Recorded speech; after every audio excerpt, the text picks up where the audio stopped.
many companies today think about CT-PAT very tactically. And that's okay, right? And I think it's become kind of a mature product, and maybe folks get into a little bit of a rut like many of us do. But I think that this product and the folks that are involved in the product can really take a company's CT-PAT program to the next level and really think about it strategically. I've been involved with CBP's 21st Century Customs Framework. Right, this is something that CBP and Congress are working on right now that essentially will rewrite the rules of the game for importers. And it's become clear to me as I'm working with those folks, working inside that task force, that CT-PAT's really going to be a baseline. If you look a couple of years out, if you're not CT-PAT certified, you're really going to struggle to be successful with your supply chain. Welcome to CT Strategies Unpacked, a podcast that explores insider perspectives of global trade, customs, and border management. In this leadership series, we talk to current and former trade professionals to get a layer deeper than regulation and enforcement. In this episode, we're talking to Karen Kenney, founder and president of K2 Trade Solutions, about her experience as a leading woman in the world of trade. Karen has held positions in every aspect of supply chain logistics, and today she's letting us in on her journey. Recorded live on March 31st, 2022, this is the 5th podcast in the CTS Meet the Team series.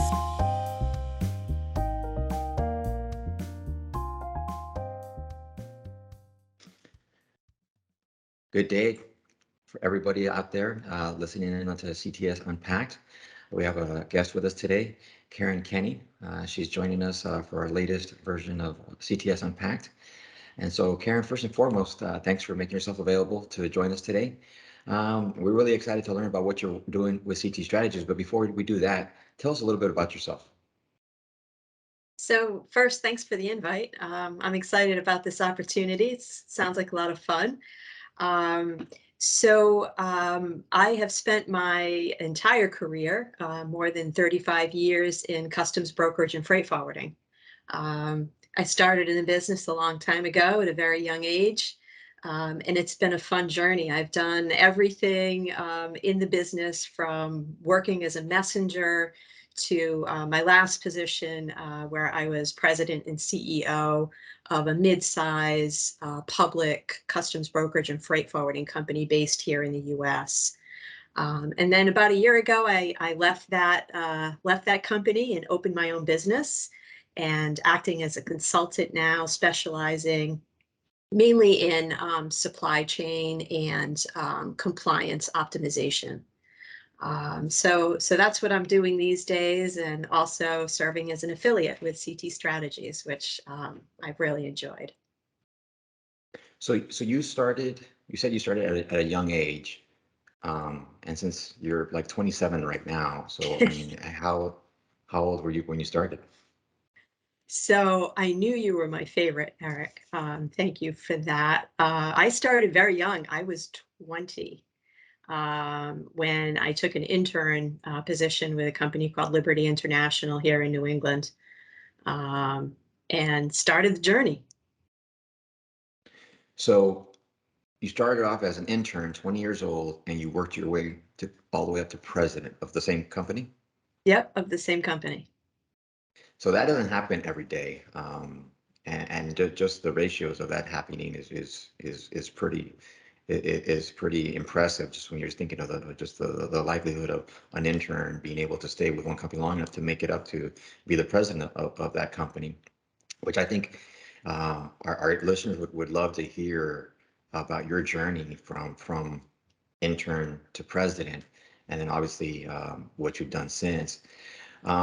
So last month we celebrated International Women's Day, and that's something that we had talked a lot about here with the team here at CT Strategies. And I was looking back on it, and I did 25 years with Customs and Border Protection, and just the nature of that business. If you just run the numbers, it's predominantly male, because it's kind of a rugged environment that we work in, or that I worked in at that time. And so we did have, obviously women on the workforce, um, but I was always sympathetic and appreciative of the challenges that they had to overcome, only because they were just always outnumbered, and in that kind of line of work, it's, you could be, 70, 30% or 90, 10%. I mean, it was not uncommon. I mean, for my class, there was 50 of us and there was 2 women, and that was just kind of like the ratios that you were typically dealing with.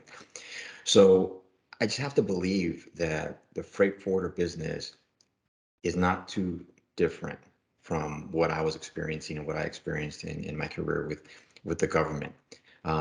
Is it safe to say that? Absolutely. Yeah, 100%. I would say, especially, particularly in leadership, very similar ratios to what you just described for sure. So I always felt, I mean, as someone that came in, and I also started very young. I started when I was 21. And so I felt like I had a lot of,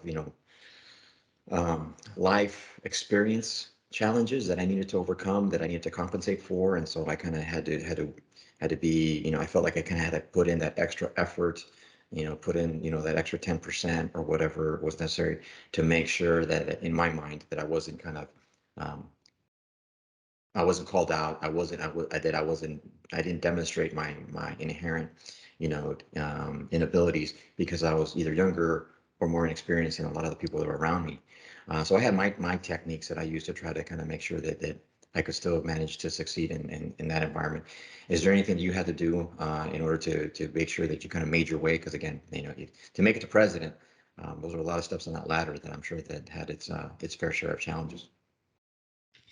Yeah, I think, you know, some of those things you do to compensate, some probably were related to me being a woman in freight forwarding, Hmm. and some were just, I think, related to me being young, right, Hmm. and finding my way. I think the most important um, step that I took that led to some of the success I've experienced, which, by the way, I would mainly credit to the generosity of others.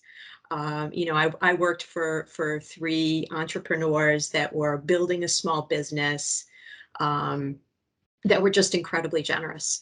They gave me a ton of opportunity, but the key was really that I said yes. Every time they asked whether I felt as though I had the experience, whether I knew how to do it or knew how to make it work, I said yes and went for it. Mostly because I think I was having fun. I didn't want to let the people around me down. I really wanted to, I think to your point, perform, and maybe there's a little bit of overcompensation in there, but my journey from intern to working in the customs brokerage department to helping the company automate to selling for the organization was all about somebody saying, hey, we've got that computer system in the corner and nobody knows how to use it. Karen, are you willing to plug it in and, take some classes and automate the company? Sure, I'll do it. I had no IT expertise, no formal training whatsoever. But I think it's important to be scrappy, right? You got to just go Hmm. figure things out. You have to Right. have faith in your ability to figure it out. And then it's really important to build a network, particularly for a woman, to build a network along the way. Um, because I think your circle of family, friends, and colleagues are people that are going to help you. Maybe when you've overstepped a little bit and you're in and over your head a little bit, your network, those are the folks that are going to help you succeed. In my experience, people are super generous. When you ask for help, if you've built a broad network, those are folks that are always willing to step in and give you a hand. I would say as a woman, the biggest challenge that I had um, was getting heard. Um, sometimes when you're in a meeting, you're around a table, and I would say quite often I was the only woman around the table. And recently, even with the public company that I worked with previously, Almost all of the folks around the table, the board of directors, all male. And sometimes it's hard to get heard, and you have to develop strategies to work around that. Um, and I think develop confidence over time to insist on being heard. And that's not always easy, but Right. it's super important to do that. Yeah, absolutely. So you've been the president of two different companies, which again, being the president of anything, even if it's your bridge club, is something to be proud of, at least in my mind.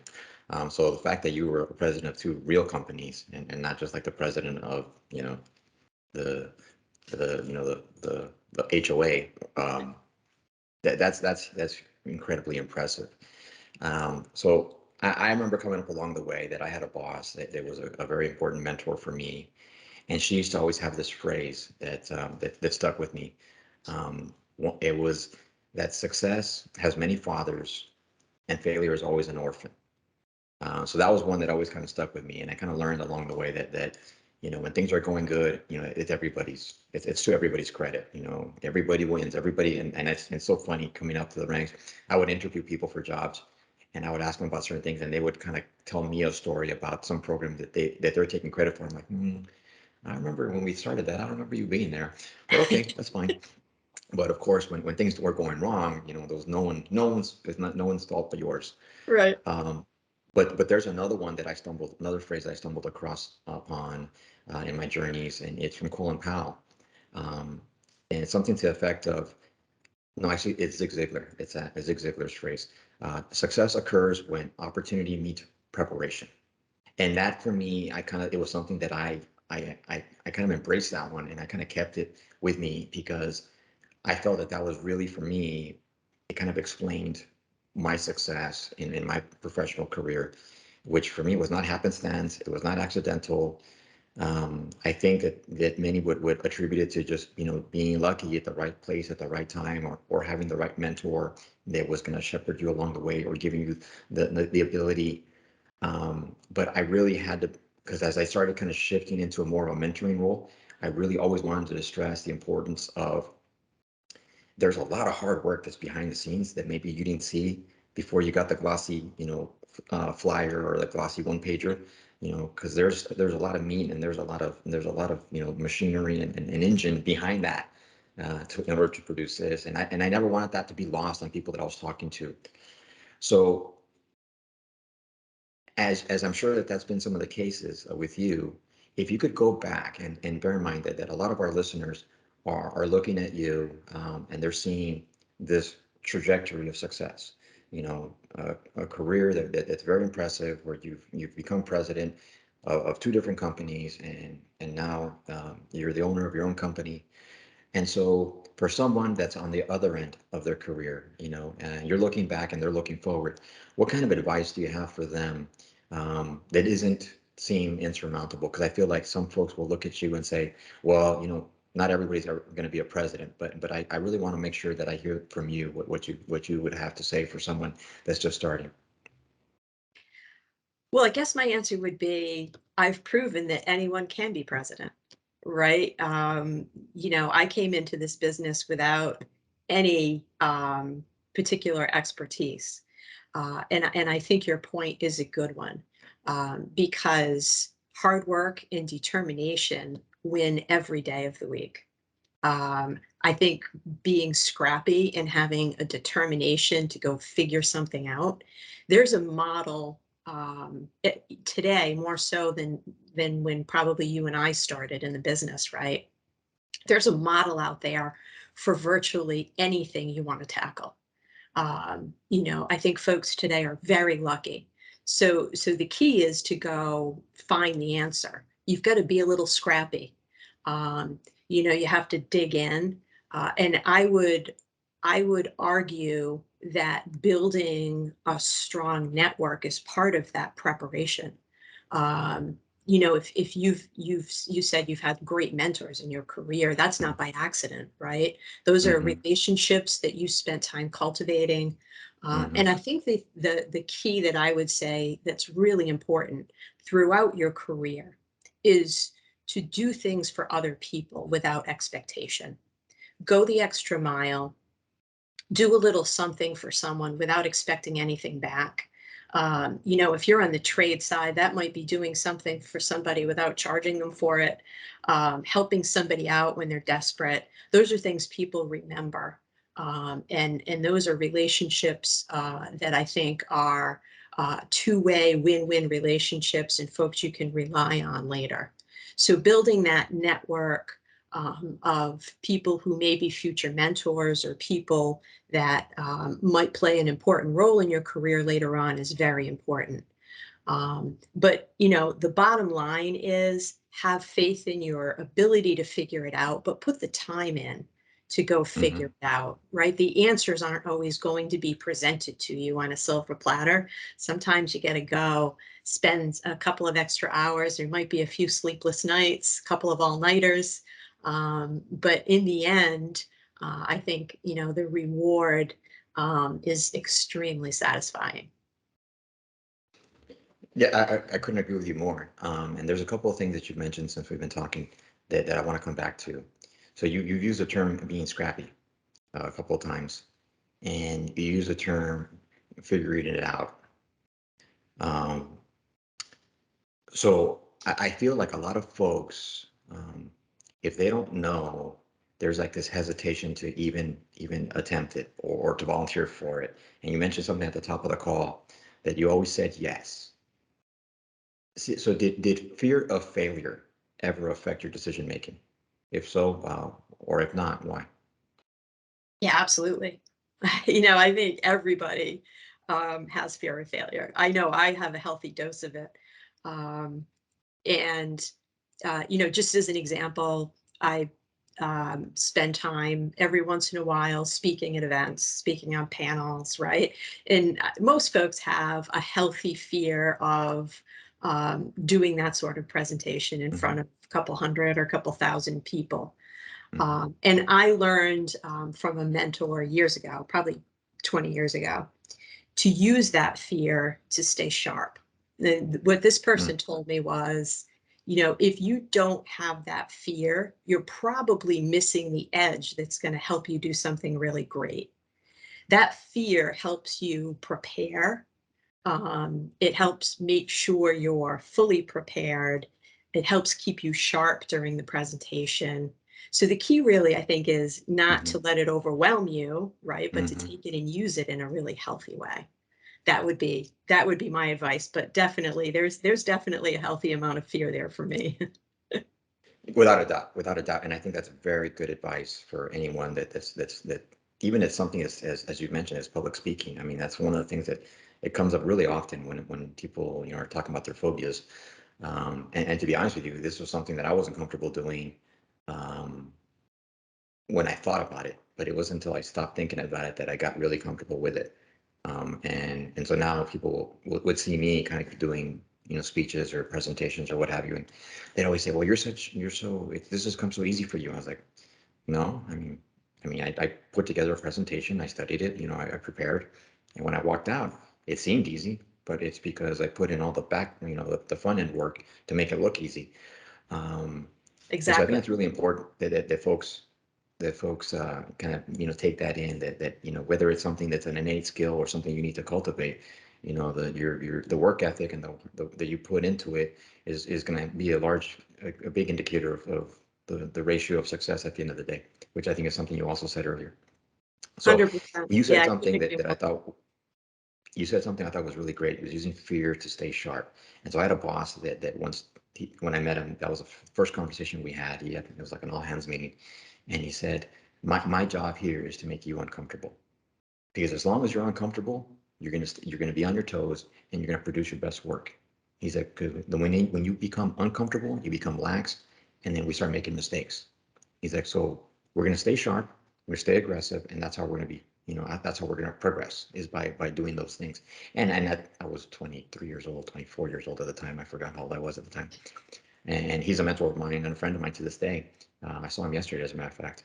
And so those are things that for me always, I didn't understand it always at the time, but things clicked for me later and when I was in those shoes.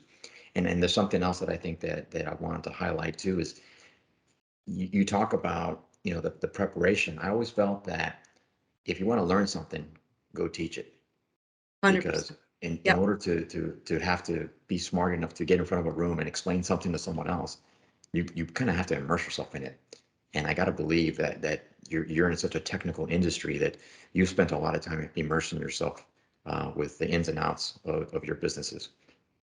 Yeah, absolutely. I think that's a really great point. The other thing that has helped me when I've done presentations, and that might just be inside a company, right? Is to think about it in terms of teaching. And so if you think about a public speaking presentation, a panel presentation, in terms of making sure that the audience leaves having learned something from you, that you are contributing something, then I think it kind of turns the whole thing on its heels. You're not thinking about yourself. You're not thinking about what other folks are thinking about you. You're thinking about what you're going to gift the audience with. And in order to do that, right, you really have to have a solid understanding of whatever topic you're presenting. And I learned that way. So I love the point you just made. I think Mhm. if you think about how you're going to explain something to somebody else, you really have to have a visceral understanding of the topic, which we don't always have, especially in supply chain, because there's so much going on. You have to kind of know a little bit about everything. So, you can get to that point where you're a jack of all trades and a master of none, as the saying goes. So it's fun to really learn something more in depth. Without a doubt. So I had and just to kind of hit one last piece of the public speaking aspect. I had a partner that I worked with once, and she was very nervous about public speaking, and she would always be asking me. She's like, "Well, I could never do what you do." And I told her one time, I was like, so she had a son that was, I think, probably a year or two younger than my youngest son, and so at the time he was probably 4 or 5, 6 years old, and we're talking, and I said, "I got a question for you. If you and I were to sit down here and talk just about your son, would you have any concerns? Would that make you nervous?" And I was like, "Of course not." I go, "How long do you think you could uphold a conversation? Like I could talk about my son all day long." And I was like, I go, "The only reason I ask you those things is because it's not the issue of talking, it's the issue that you're talking about that's making you nervous." And you don't get nervous talking about your son because that's a topic innately. You know every detail of his existence. So you can, and you're proud and you love him, and so you want to talk about it. Any material that you get to know, you're going to be comfortable speaking about it once you get to know the material. And that was the only point that I wanted to make to her, just so that way she could kind of get over that fear of public speaking, because I knew she could do it. Um, Now, one thing that you've mentioned a few times now is networking. And I'll throw a phrase in there that I'm sure that all of us have heard before. It's not what you know, it's who you know. And so people when I would be in mentoring sessions in the course of my career, would ask me or kind of challenge me with that. Well, it's all about who you know, or it's because you know so and so, or it's because they know so and so, and they're taking care of each other, and whatever, whatever, whatever. I had very little patience for that, for being challenged on that aspect, only because I would always counter with, well, it's not so much who you know, it's what they know about you. And I feel like the network is really important, but it goes both ways.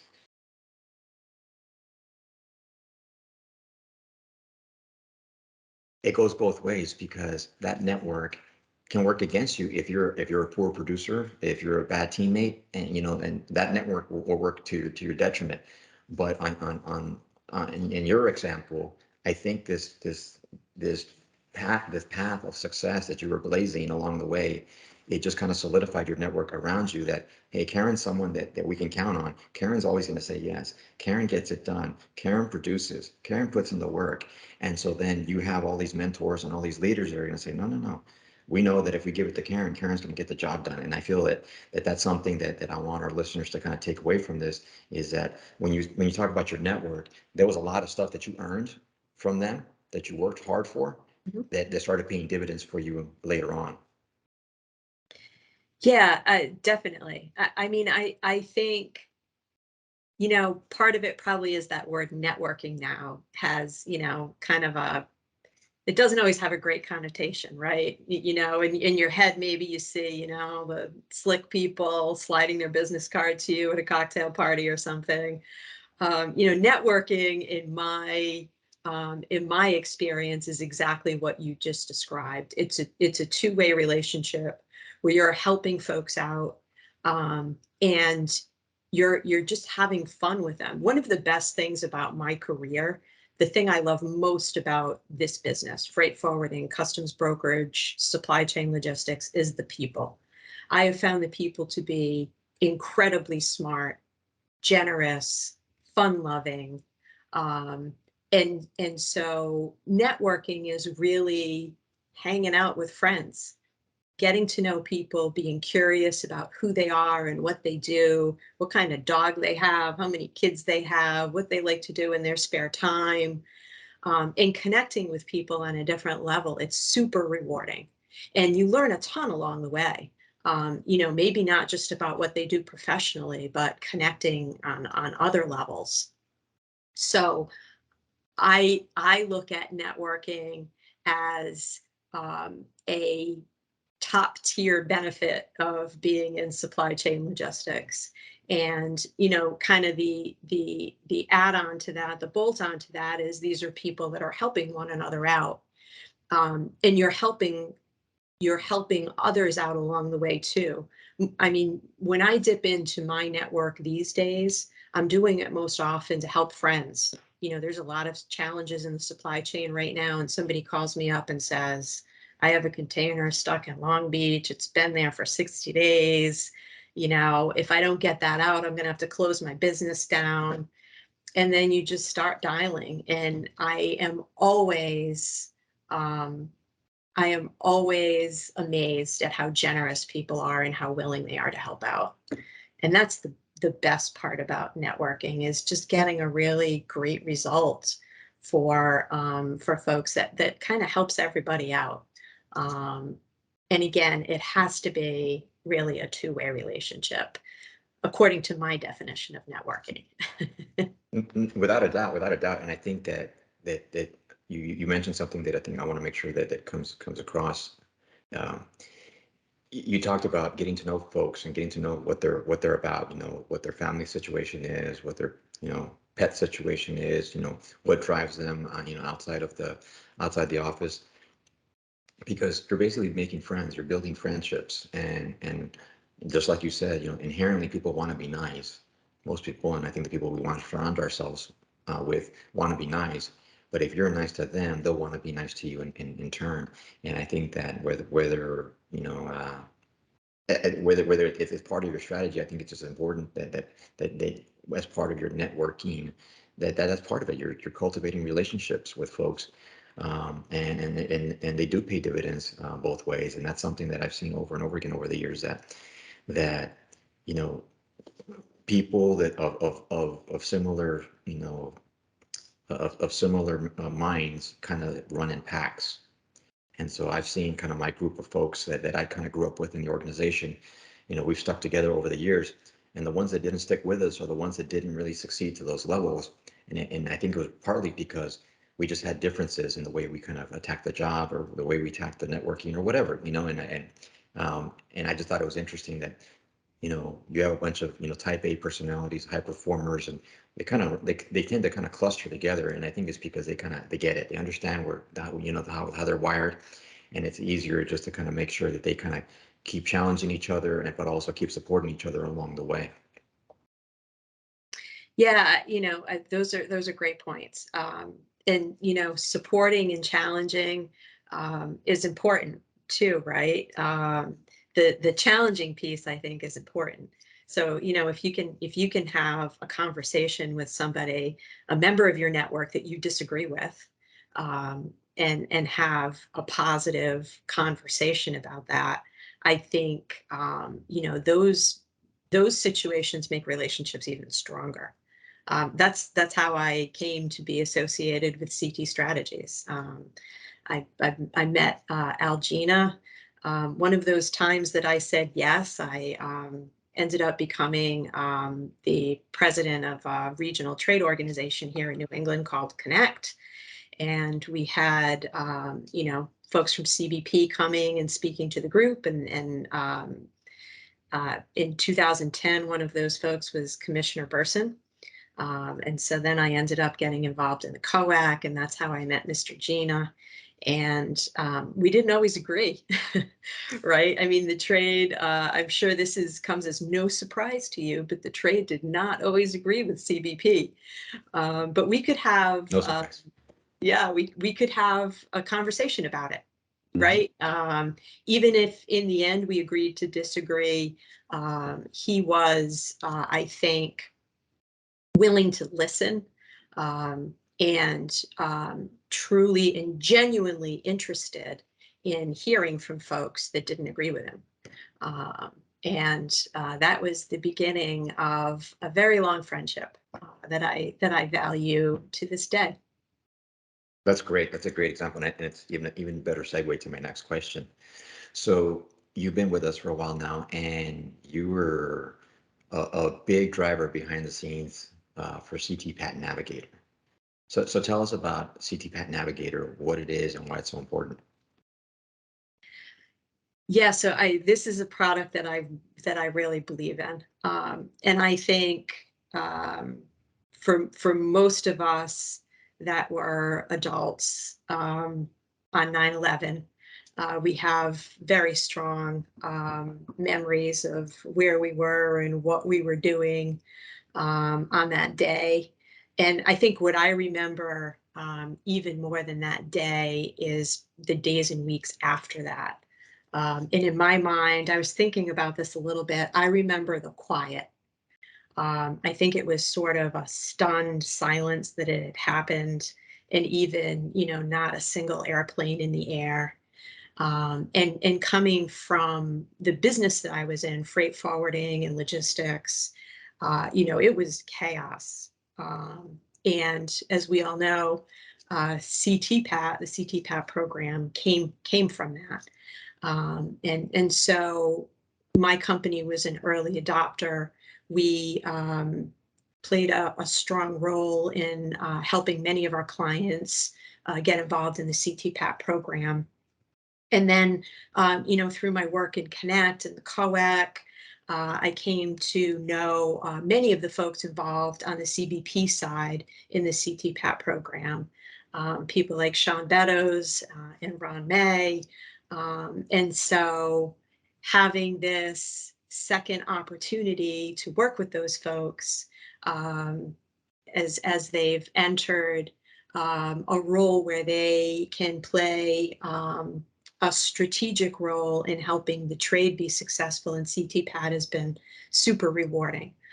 Something that I've really enjoyed. And I think that CT Strategies is uniquely positioned with this product because of the incredible amount of expertise that you folks have from the CBP side in the CTPAT program.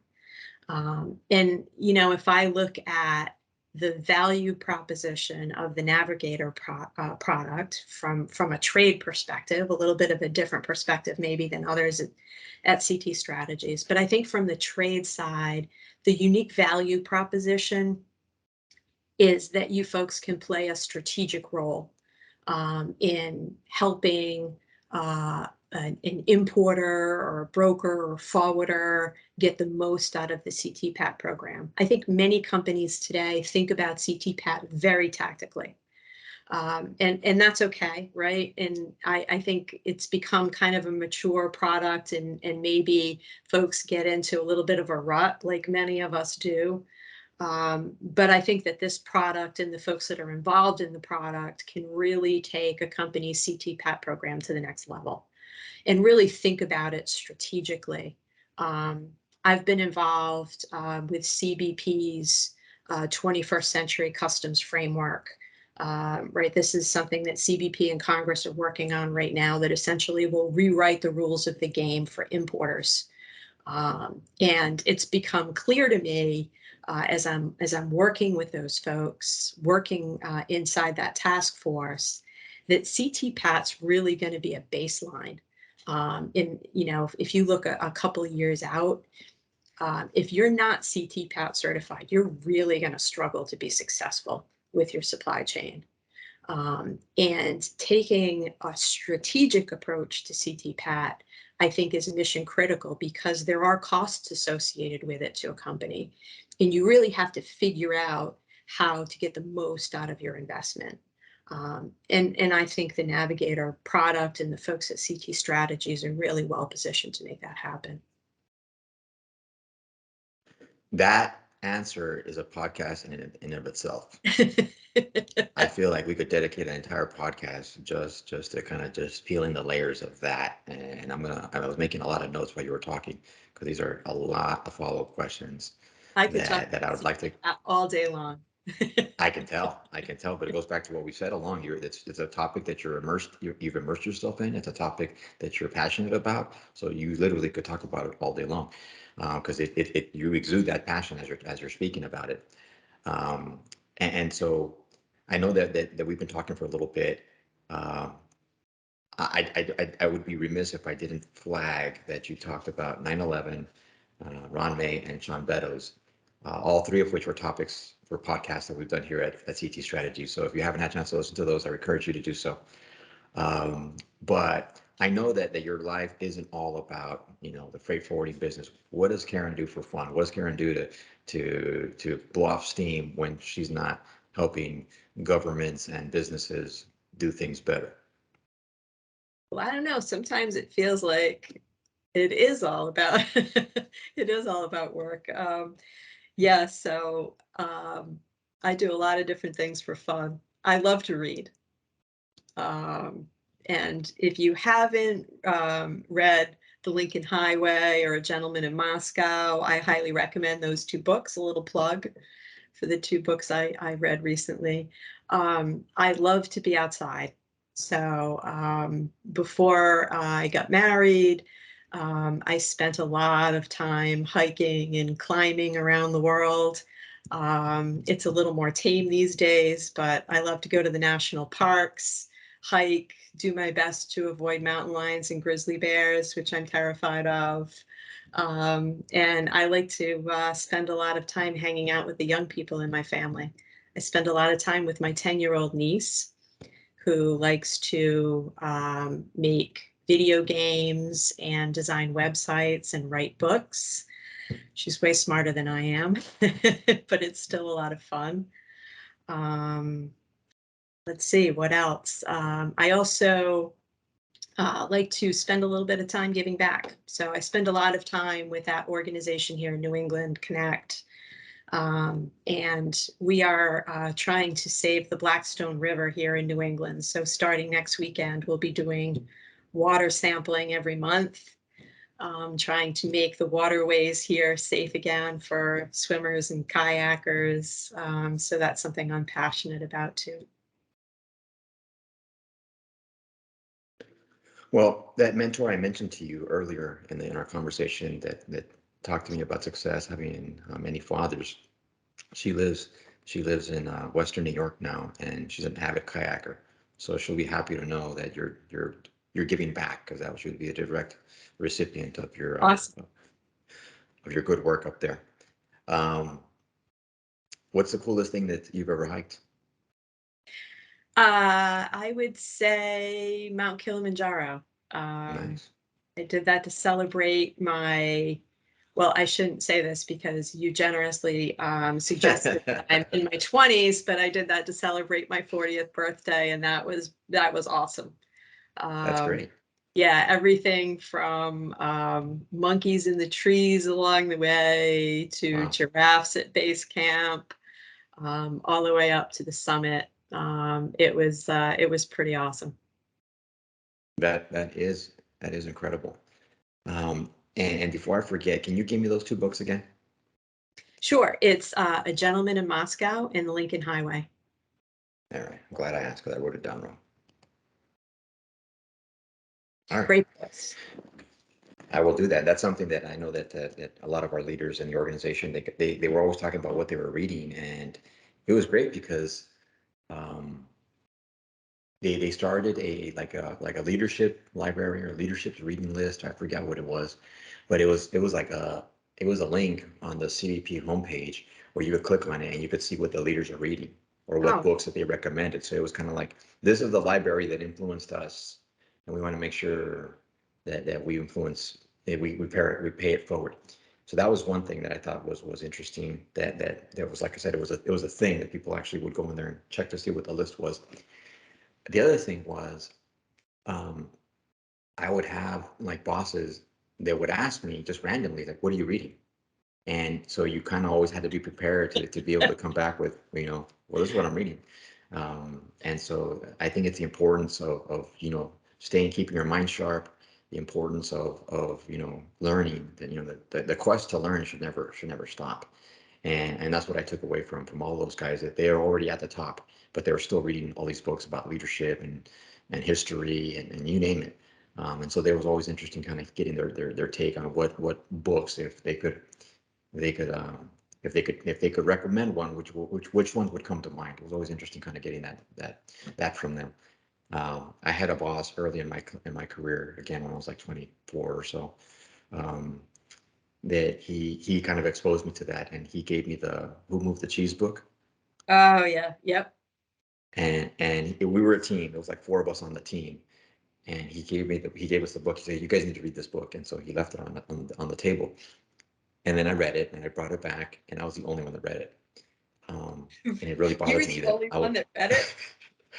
it bothered me that I'm the only one that kind of took his advice and read it. But nonetheless, as a matter of fact, that same guy, I saw him on Monday, um, uh, uh, at this conference I was talking to you about. So, even though I haven't worked with him probably in 15 years, we stayed in touch over the years, and we still see each other. And I joke around about that with him all the time, how I was the only one that read the stupid book. But that was for me one of the starting points. That was one of the starting points for me that kind of got me into this kind of this path, just to kind of get better at things, in general. So Karen, I know you're very busy because you're a president and you have all these other things going on. So I do want to say thank you for spending some time with us and telling your story. I know I really enjoyed it, and I feel like we could get 3 more chapters out of this, just based on some of the icebergs that you were scraping the tips of as we were talking. So I don't know if you have anything you want to share with our viewers and our listeners before we close out, but I do want to thank you for taking the time to spend with us. Well, I appreciate the opportunity. This was a lot of fun. I enjoyed the conversation. Um, I'll finish with my favorite quote. How about that? That works. So I tortured my kids with this for years. So my favorite quote is from Yoda, and that is, "Do or do not. There is no try." My kids always knew if they told me they'd try to do something, they'd get that look, the shake of the head. That's my favorite quote. With the little green Exactly. ears. Exactly. Yep. That's great. That's great. I'm gonna have to remember that one because again, I spend a lot, probably more than I should, giving my kids, my 2 sons, leadership lessons. And they're at that age right now where for me it's very important to shape them. And so it's like, Dad, is this gonna be another life lesson? I was like, yes, everything is a life lesson. Share that one. We had that one on our refrigerator for more than a decade. I will absolutely do that because I get that. I'm trying all the time. Yeah, exactly. Well, Karen, this has been great. I promise you it would be fun. I had fun. I look forward to talking to you again, and I hope our listeners and our viewers get as much enjoyment out of this conversation as I did. So thank you again for taking the time, and I look forward to seeing you again soon. Thanks.